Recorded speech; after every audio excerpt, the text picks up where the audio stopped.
Tenho a alegria hoje de falar com o deputado federal e secretário de Estado de Desenvolvimento Social, Floriano Pêssaro, que vem informar as pessoas, aliás, como ele sempre faz, sempre pronto a informar, sempre no momento, veio informar as pessoas sobre a visita do Ayatollah iraniano.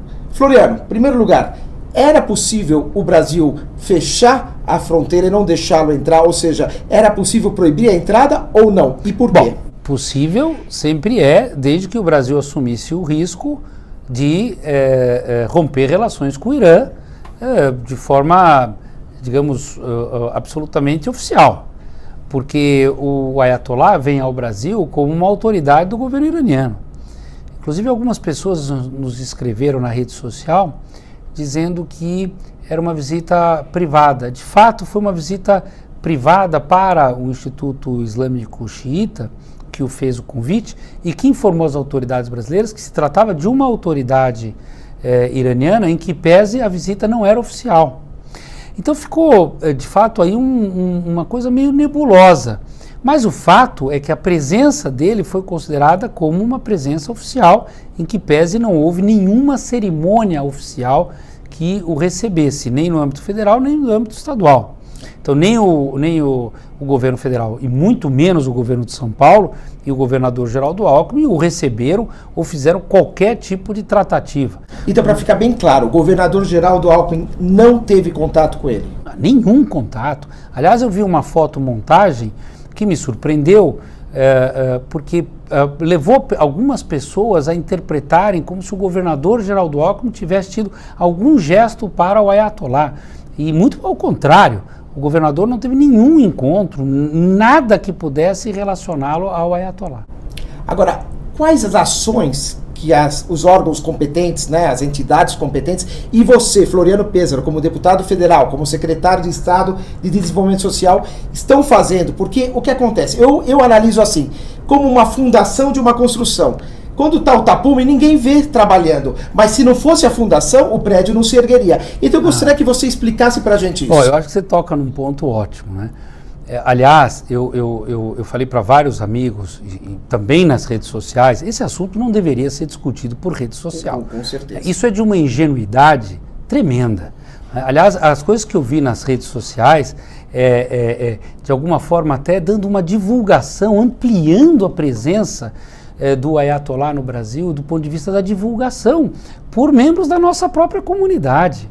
Eu não faria dessa forma. Aliás, os serviços reservados de inteligência, assim como a Polícia Federal, o próprio Itamaraty, foi acionado pelas entidades representantes da comunidade judaica, CONIB, FISESP, no momento certo, com a devida descrição, né, ou descrição.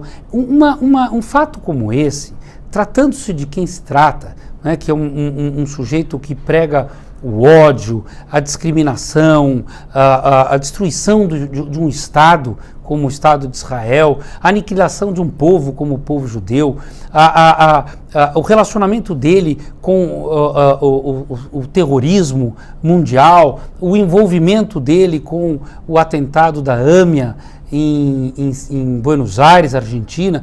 Tudo isso nos faz pensar que é uma pessoa muito perigosa e que, portanto, deveria ser tratado com o devido cuidado e, de alguma forma, até com o devido sigilo, né, daqueles que estavam próximos até para entender qual foi a missão desse Ayatollah. Aí que tá, eu te pergunto, qual a missão que você acha que ele veio fazer aqui? O que efetivamente ele veio fazer no Brasil? Você acha que uma pessoa dessa importância, né, a pessoa próxima ao Ayatollah Ali Khamenei, próxima, amigos de infância, né? Alguns na rede social também desavisados disseram, não, ele faz parte de um conselho de 80 clérigos.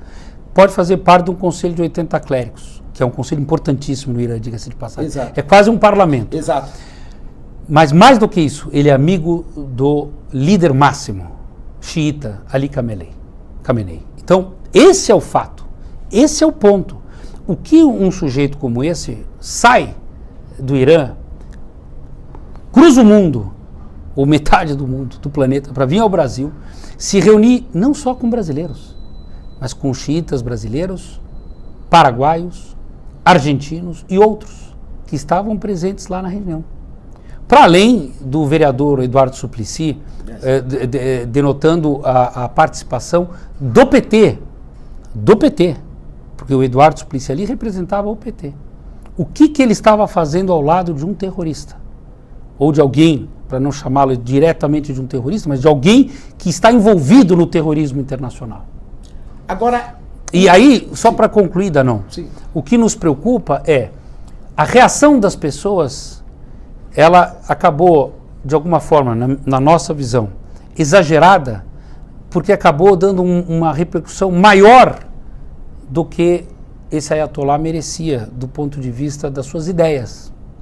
Porque as suas ideias, que são nefastas, e nós repudiamos, como fizemos 15 dias antes da chegada dele ao Brasil, oficialmente, na minha página oficialmente, e representando as autoridades, ao lado da CONIB e da FISESP, as autoridades federais, Polícia Federal e Itamaraty, o que nós queríamos é que ele fosse monitorado, acompanhado, para saber exatamente o que ele veio fazer no Brasil.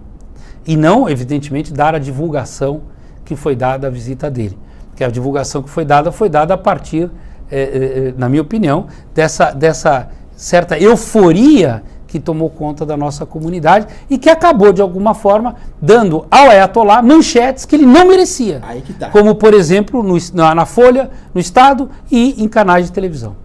Agora, a gente percebe que as pessoas muitas vezes trabalham com a emoção e muitas vezes se escondem atrás de um perfil, ou mesmo no próprio perfil, mas nas redes sociais, porque pessoalmente são tímidas, e elas acabam falando coisas que nem sequer falariam pessoalmente. Como fazer com que a pessoa possa planejar de uma forma racional, produtiva, e ao mesmo tempo para não ter esse tipo de problema, e ao mesmo tempo a gente ter uma comunidade judaica e todas as comunidades e a sociedade em geral segura, sem importar o terrorismo para cá? Tanão, que momento nós estamos vivendo no dia de hoje? Hoje no nosso calendário. Tisha B'Av, o dia mais triste do calendário judaico.